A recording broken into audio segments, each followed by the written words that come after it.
No, we did not lie. So in 2012, when the model was implemented, we just looking at API scores, we did show a dramatic increase in the model. 39 points. 39 points, thank you. During that time, the school was under threat of revocation with Long Beach Unified. And because of that threat of revocation, which lasted a while, we lost half of our teaching staff. And given that we lost half of our teaching staff, anybody in the summer, anyone that's in education knows that you lose half your teaching staff, you're starting over. And we still were able to keep our API pretty consistent. It only went down 2 points or 5 points. So given the environment and the context of that, we still have not had enough years to be able to show the long term, just on, if we were to look at API, the growth that's needed. Because I have a master's in linguistics, and in all the research that shows, and as a professor, our board member Bojorquez mentioned, we need at least 5 years to show growth on student growth for dual immersion programs.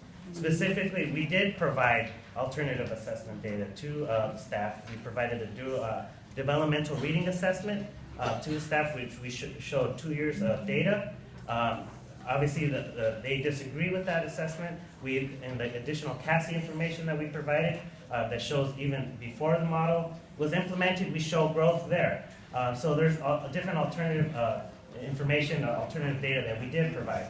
We were actively discouraged by the charter school office to submit any new documentation to the office. They said they could only, as previously mentioned, only accept documentation that was included in the original petition. That's why we submitted that data directly to the board at last week's meeting. So that information was provided, and I'll ask my director of education program to elaborate on the data. Just wanted to clarify that when he said we lost our teachers, it was because we found out from the Long Beach Unified School District less than a week before the opening of school in the fall of 2012 that our school would indeed remain open. Most of our teachers stayed well into the summer to find out if they would still have jobs, and so that is just to clarify, we didn't lose teachers during the school year.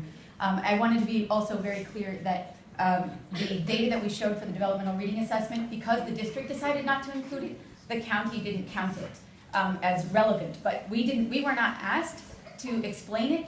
We weren't asked to discuss it. We were told it wasn't relevant and it couldn't be discussed.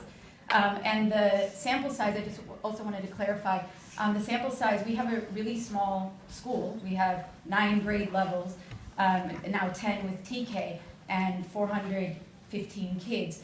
A particular group of cohort, if we're looking for long-term growth, of course with high mobility in downtown Long Beach, that we were trying to look at 4 years of growth. So yes, the N was small, and I will acknowledge the N was small, and it was small because of we didn't leave kids out of it. We were trying to look at long